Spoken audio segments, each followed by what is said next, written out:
Welcome, everybody, to this week's episode of Raising Millionaires. I am your co-host, Roger Bryan, and that is... Richard Lorenzen. You know what, Richard? First off, I had a comment. Today, we're going to be talking about markets, some trades. We were talking a little bit about biz dev and personal branding. We're going to touch on a couple of those things. So if you just tuned in, grab a phone, grab a whatever the hell it is that you use to take notes, and let's get ready to jump in.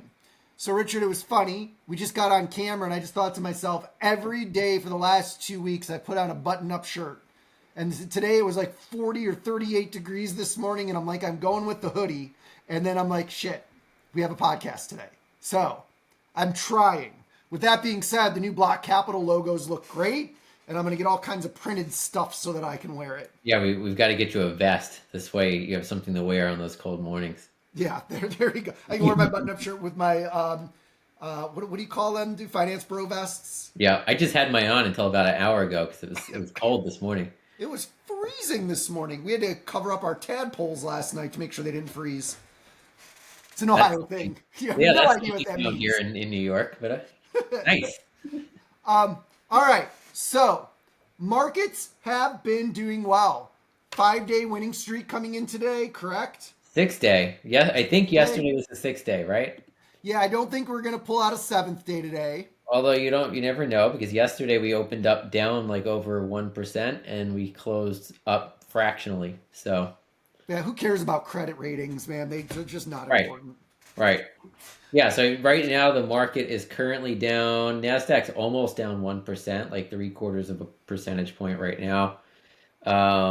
Yesterday was Monday. It was the first market session since the United States was downgraded in its credit rating by Moody's. I think was the latest one. So now we're 3 for 3 because the other two had already downgraded us.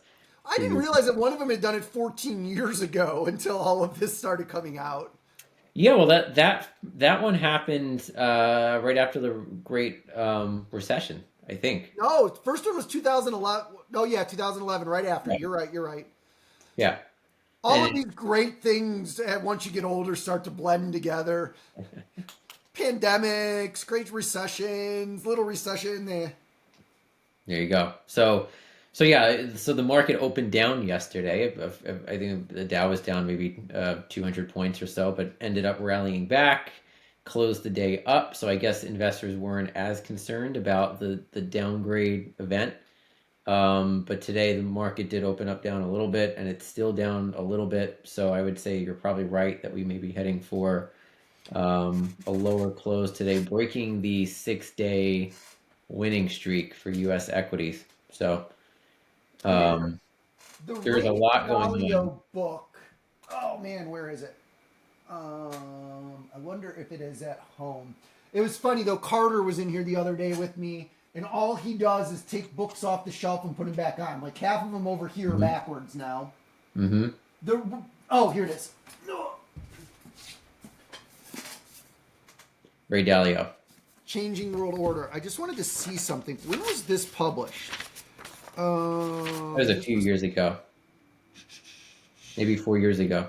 2021. Oh, I was right. Yeah. So... it's like fucking Nostradamus, right? He's screaming from the rooftops. This is happening. This is happening. Why aren't you people paying attention? This is happening. And it just keeps progressing as if he is 20 years in the future writing this out. Downgrades, destabilization of currencies, trade wars. Are we not paying attention, or is he just wrong? Is that well? I think, yeah, we're not paying attention. Okay, so we're driving off a cliff with the blindfold on and our foot on the gas. The stock market historically has a very short memory, so by next week, breakfast to lunch this week apparently.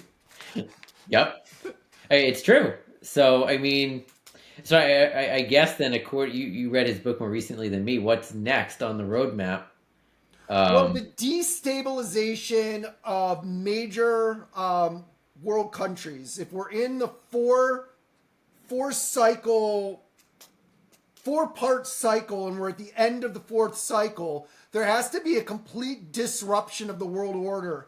Now that can be through a change, a macro, like when I say a change in leadership of one of the major countries or economic powers, I don't mean like a political election. I mean like internal revolution, new style of government, or complete economic collapse. And then out of that is the rebirth cycle. It can happen somewhat passively, or it can happen somewhat aggressively based on the book, but it's happening. Right? The unsustainability of debt across the world and the lack of attention to the problem and the, like, whether you think we're in that 20-year 4th cycle, if we're in the early stages or the late stages, it's just, you can't ignore the fact that everything that he talks about from a cyclical perspective, because they went back 5,000 years to develop these models. Every piece of recorded history on every country, every leader, every economy, every currency, every trade, deal, negotiation route, whatever you want to call them, because it's been different throughout history. And they modeled it all out. And I'm sure even now, using artificial intelligence, they've perfected their models even more, which has allowed them to build the largest fund on the planet. And he sees a calamitous end to this, right? Are we living in the roaring 20s with our heads up our butts because we're so far at the end of the 4th cycle that we're going to have to go through a 5-year or 10-year very tumultuous period of time economically and financially for the rebirth to come out the other side, with the last rebirth being after the Great Depression leading up into World War II, that cycle? You know, the world is so much more interconnected or interdependent than it was too, going back to, like, let's say World War II, right, or before that to the Depression. So the reason why I say that is because it seems hard to pick a winner or a loser. Like, let's say that does play out for the United States. It's not like China's going to perform better. Like, they're so interconnected into our economy at this point, and us into theirs. And you could say the same for, you know, major parts of the EU, maybe to an extent the Middle East. So what does that say for the entire global economy? Oh, nothing good. There is nobody standing in the winds waiting to take over leadership from the Right. United States that anybody wants, let alone has the capabilities of doing. It goes back to the episode we did a couple weeks ago about the debt and the deficit, right? And you know, where does that ultimately go? Like, how long can we keep the ball in the air? It's And interesting. maybe it's just recycling that same thought process, like, but learning that, like, the interest on our debt a year is now $1 trillion, right? You go back to the conversation we were having right before we pressed record about, right, should you pay off your house? And then the math between, right, if you have that capital available to invest after it's paid off or during, and you're trying to do, like, you know what, this is going in this direction, this is going, at some point they're going to cross, and there's a value conversation to be had about investing instead of paying off debt, right? If you were to use GDP and debt as part of that equation, right, they're not going to cross. It's hockey sticking. Yeah, you can't catch. It becomes like it's not at that point. The example is more like a credit card than a mortgage too. It's like you'll never at, you know, a credit card at like a 20+% interest rate, making your monthly payments or even a little more, like, you'll never catch up to Yep. being able to significantly pay down. Like, Ray Dalio was quoted in a CNBC article over the weekend after the downgrade from Moody's, and he was saying that actually the risk in U.S. Treasuries, the risk to, you know, the risk in U.S. Treasuries is so much more significant than even investors think, and even what's being you know, stated in the Moody's downgrade, because these three, you know, ratings agencies, what they're taking into account when they rate a country's debt is really just the probability of the country not being able to repay the debt, right? Just defaulting on the debt. But what they're not taking into account is the second risk, which he argues is the bigger risk, which is countries just printing more money to pay Yep. that debt. And so you're being paid back in the same quantity of money, but not the same value. And so his argument is that actually the risk of I guess investing in, you could say, U.S. Treasuries is actually much higher than what is indicated in today's interest rates, or even the credit ratings of the country. So Um, Warren Buffett now owns 5% of the entire federal float. Should he be buying Bitcoin instead? so he's the largest shareholder of America. He is. I don't know. Maybe he should be. So interesting side note on that is you probably saw that there's a bill in Congress that I think just advanced maybe to give certain protections to stable coins, and now I'm forgetting the details, so I have to pull it up. Have you heard about that? I have seen some of the stablecoin news, and it's like, so I was a very early investor in Circle, which does USDC. So seeing some stablecoin legislation is a big deal. There's always been a part of me that, though, like, why would they leave that in private sector hands instead of actually doing like a government issued USD coin? Well, that's a big step. I But don't know. Most countries, so many other countries have it, right? Like, why are we so behind the curve on that? Like, don't get me wrong. I like private institutions' ability to interact in public markets, but I also don't see this as stablecoin for USD, a US dollar peg, as being like a private market product. Like, it should be government issued. so it was the Senate that on yet Monday yesterday advanced the bill, and so it's a bipartisan bill to create a framework to regulate issuers of stable coins. So basically, it's paving the way for stable coins to essentially become legal. I guess not securities, but legal, whatever you want to call them, vehicles of some sort. Um, Another interesting thing about this, not to go too far off, but I believe I'll say Trump family because I don't know if it's actually the Trump organization or another entity, but the Trump family is in the process of, or they already have launched their own stable coin. Are you familiar with it? Yeah. And apparently that is the vehicle of choice for, I don't remember if it's Qatar or UAE, but they're going to be making a major investment. And that's the I don't know if we say currency, but that's the currency that they chose to deploy that investment through. Um, so that there was some controversy around, whether this bill, does the Trump, family stand to benefit personally from this Of bill? course they do the yeah, I'm trying not to swear. The stuff that they're doing in crypto is actually like they were supposed to come in and legitimize it, and they really bastardized it for personal gain. It's kind of frustrating. So will stable coins become the future of national currencies? Interesting question. Oh, I don't know. Sorry, just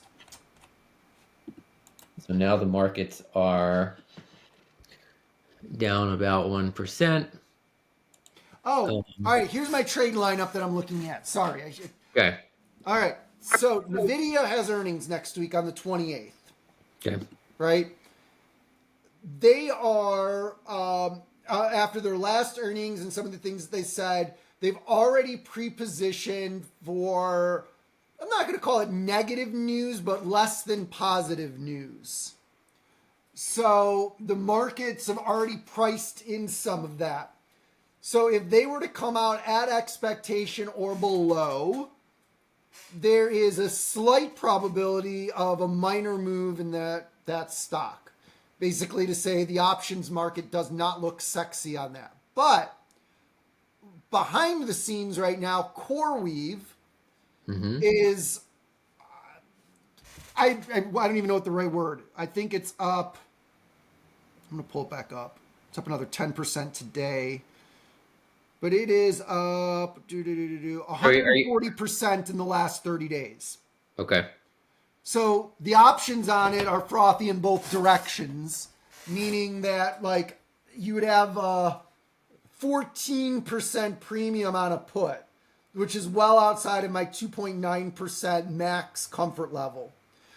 But if NVIDIA comes in negative, CoreWeave is going to get clobbered in the equation. Don't forget, NVIDIA holds 20% of CoreWeave. So NVIDIA is NVIDIA is the macro leader in the market segment.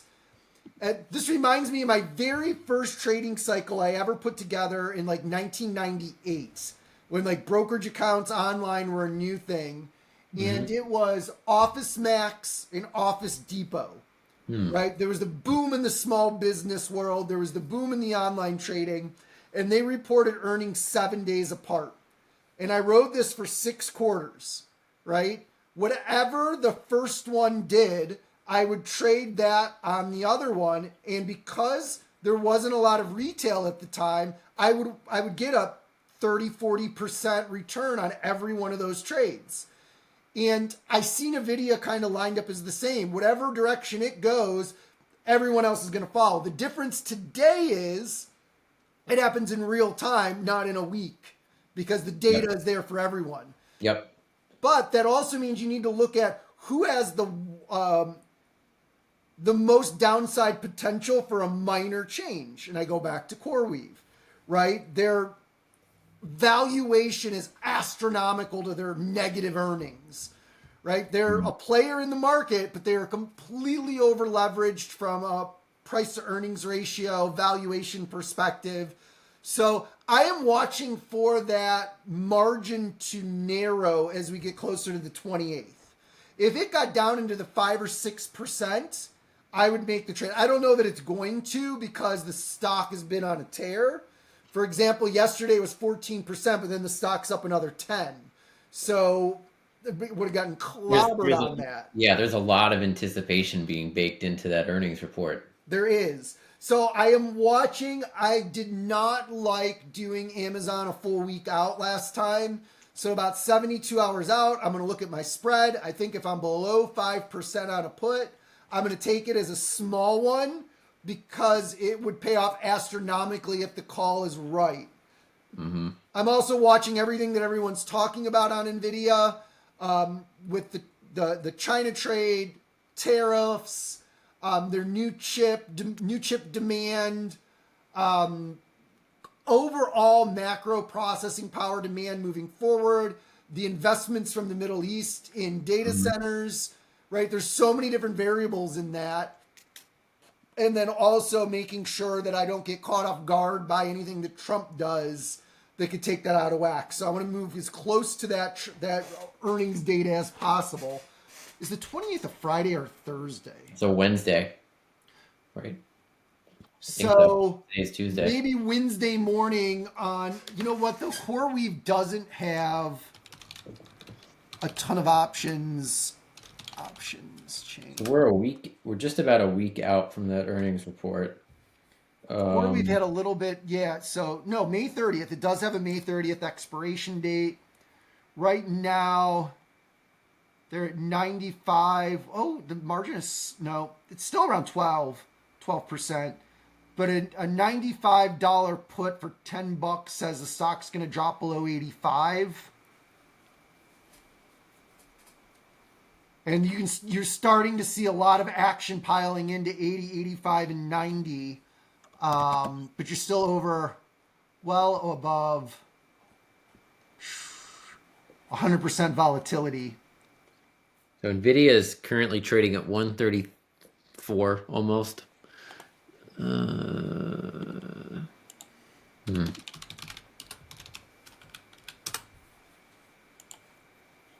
Let's look at their options. Wow, like NVIDIA is 30% higher from where it started the month, just like 3 weeks ago.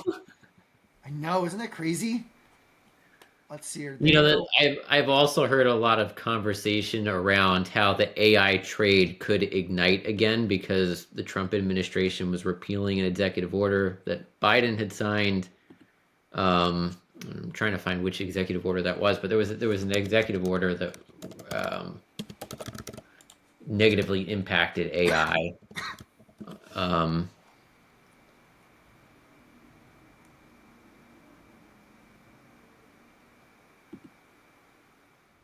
but anyway, there was an argument from some people around the fact that you could see the next leg of AI, the AI trade going significantly higher now. Um, but a lot of that will be driven by where Nvidia's earnings report comes in next week. Yep. So that's the trade that I'm watching, lining up for next week. Maybe on next week's call, we'll be talking like real numbers because if the earnings call is on Wednesday, could be buying on Monday or Tuesday. But Hmm. really watching that spread and watching it shrink a little bit is nice. And again, not a big play, but if you're in it, Well, you got to remember also you can't buy on Monday. oh yeah, the holiday. So I guess Tuesday So is my day. yeah, like you're gonna have a tight window. Yeah, but I'm not buying beforehand. Trump can throw entire market segments, right? I just can't keep up. I can't deal with that. Yep. You can have the most foundationally well laid strategy, and Trump can tweet, and everything's gone. So Well, he doesn't tweet anymore. He truths. he Don't forget. truths. Is that what they do? They call it a truth? Yes. I mean, it's the furthest thing from what it actually is. All right. So let's talk a little bit. Okay, I messaged you over the weekend, and this is on like the asset, the personal branding, business contents perspective of things. We do Hmm. podcasts every week, and they're a lot of fun. I love doing them. When it comes to me sitting down and creating my own content for my platforms, I suck, right? You Hmm. give me an interview and I can sit down and they send me back all the content ready to post, no problem. Even in some of our marketing businesses, I have dozens of pieces of content ready and I never post any of it. How do Well, is your problem that the actual content, like, do you feel like the content's not good enough? And like, is there some kind of mental block there, No, or I is it think there is a mental block, but I don't think I'm worried. Like I could give a care less if it's good or bad. I think about like, and this is what drives me nuts. I do this in every business, and sometimes it's a good thing. I'm like, okay, I post it. Somebody watches it. What do I want them to do? Oh, I want them to go here. Oh, they go there. Okay, is this page ready for that? Well, then if they fill out that form, how am I going to get them on a sales call? How am I going to? What am I selling them? Right? If I don't have the entire cycle pre-mapped out and ready to go, I don't do it. hmm Yeah, I mean, yeah, it's true. A lot of successful content creators that we've worked with, they just honestly, like even the first year of their launch, they just focused on creating content and building audience. Like there was no landing page with an offer. Uh, Half the time there was no analytics in place, and I'm not saying you should do it this way. I'm not saying people should run their business this way. Um, but there are a whole lot of them out there that are successful that they really just focused on content creation, delivering value and building an audience for the first 6, 12, 18 months. And then once that audience was there, it was a lot easier to convert it on the back end and figure out, what should our offer be. I even think there's some wisdom in that because once you have an audience, it becomes a lot easier to figure out how to tailor an offer to that audience when you know a little bit about them. Yeah, And, no, I don't disagree with that. um, so I don't know if it's just that you need to take the first step and not worry about the whole rest of the funnel, or is it that or is it something else that's under like in other things subconsciously underneath that of like there are a lot of people we have clients that they want to become a content, they've got a successful business and they want to grow it through creating content and they add that as another channel, but they're just not content creator, like they don't feel comfortable being on camera, that they don't think that the content's good enough for whatever reason. um Not everybody is a content creator. And so I find that a lot of successful companies we work with, and sometimes they have both. They'll have two founders, but there's somebody who's a creator, like the more like the visionary person who tends to be very good at content creation.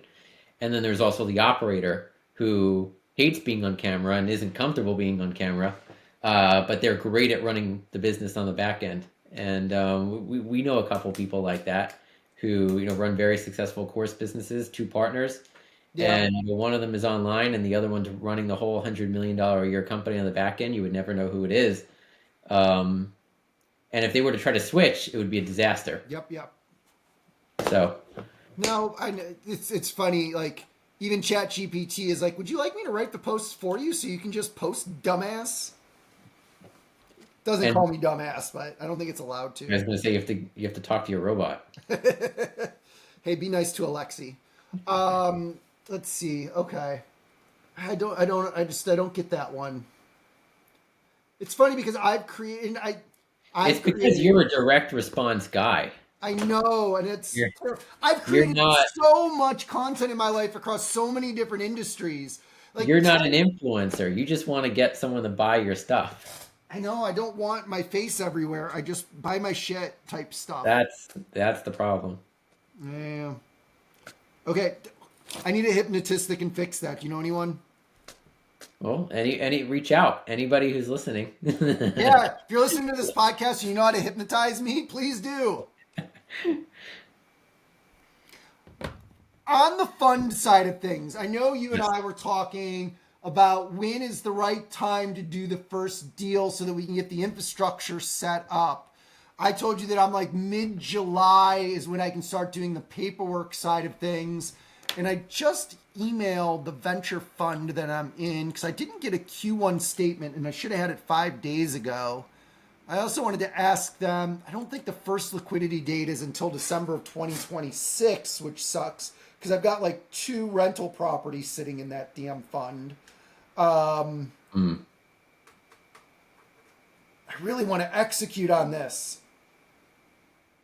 So it sounds like what we're basically agreeing on though is we're gonna in order to create some sort of traction that we can show to potential investors, do we just buy a property or two first, put them in the fund, meaning without raising funds first, like just go out and buy it? I think Um, so because if you have all of that taken care of, then we and have a then that model means that we can show to investors with a yeah, portfolio. maybe it's not needed, right? Maybe I can go sit down across from someone, and I've had this happen before with mentors that are like, I've got to check in my pocket. How much do you want me to write it for?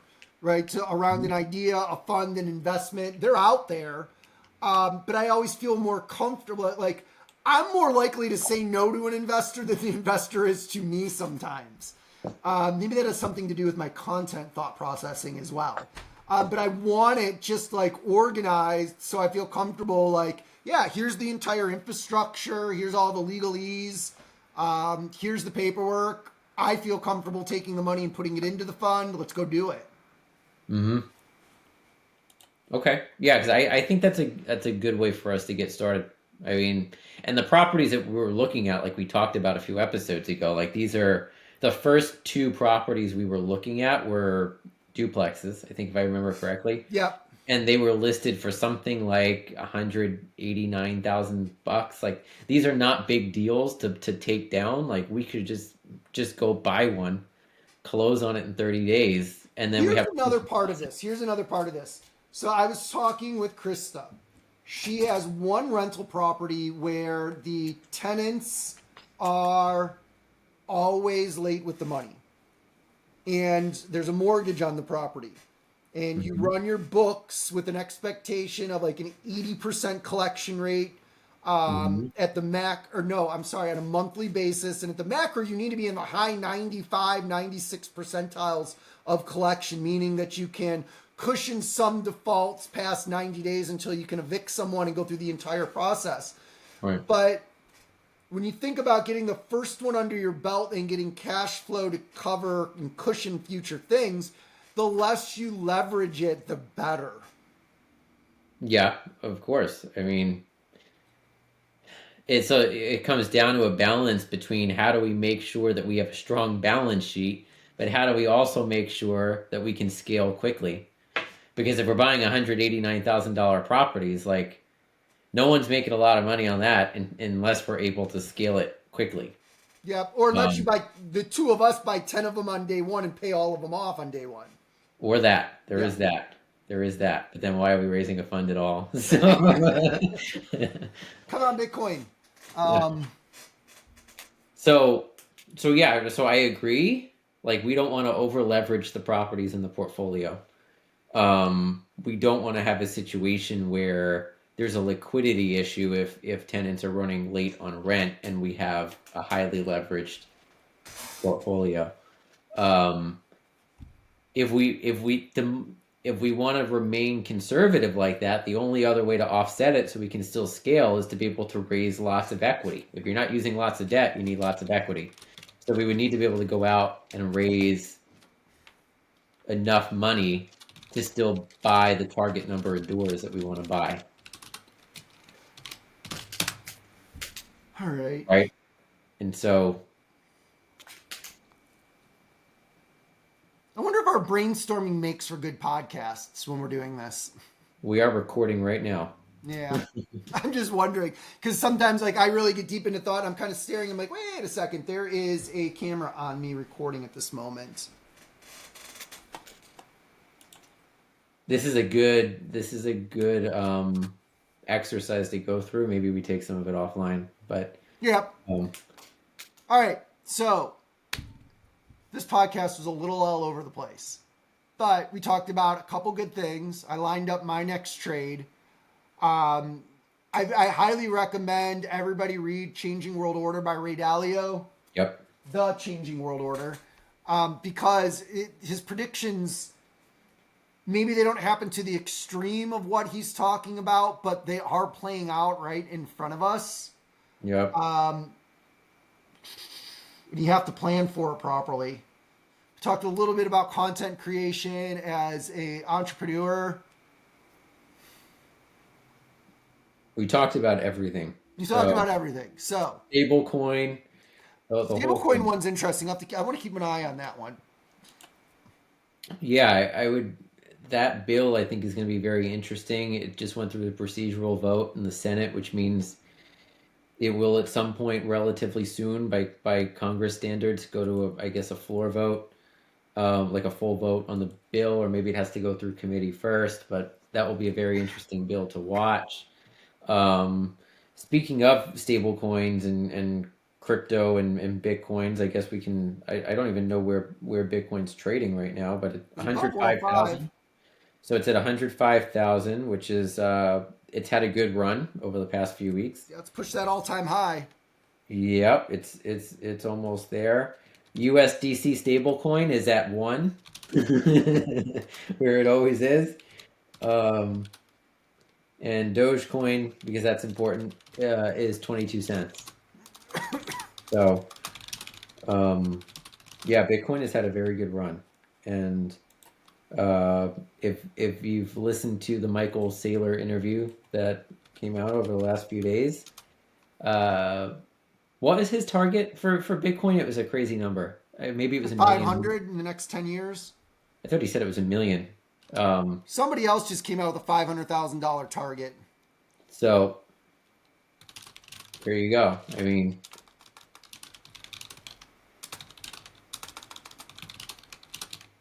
so here's a good question we can end it on. Are you still a net buyer of Bitcoin, or are you just holding what you've got? I have not touched since November of 2023. Sell or buy? Sell or buy. Okay. Yep. That was the big move back in, and it just sat there. Now, hold on. No. Other than, right, ongoing investments for the kids or some account management restructuring, which might have moved assets between, I don't think that I've really done much in there. Would I be a net buyer right now? If, like, long term, yeah, I think so. I'm not like that's an idea. That's not where my money's going. I think most of Hmm. it has been direct investment into business, and then piling capital from options trading for real estate investments. Right. Is that early or late 23 that you got back in? November, right as the Okay.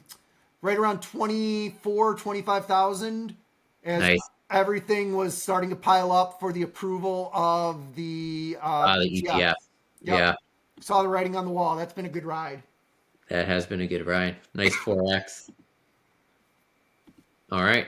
Yeah, I have not bought any new Bitcoin myself either. Since even before 2023. So I'm just holding what I've got. Um, Mostly a lot of equities. So Yeah, and I'm I have not sold a stock though since probably 2023, maybe even maybe 2022. this is So man. Okay, so including Coinbase. Coinbase rebounded nicely from that the punch the hit to the jaw they took from the SEC. But I was going to Yeah. say the book that I've been working on, a letter to my son with like the 10 greatest lessons that I've ever learned in my life for Carter, is that as I've gotten older, I have definitely done less with more, if that makes sense. Basically, what Micro Mhm. Saylor says. I just keep buying, accumulating, and holding, no matter what anybody else says. If I'm Yep. positive on it, I'm going to let it flow because I see so many of the early trades that I was so right in that I just got out of too soon, Yep. and Yeah. Just more of buy. those than the ones that I stayed in too long. Just keep buying. All right, I think on that note we can end. Yep. All Thank you, right. everybody. We'll see you next week. Have a good one.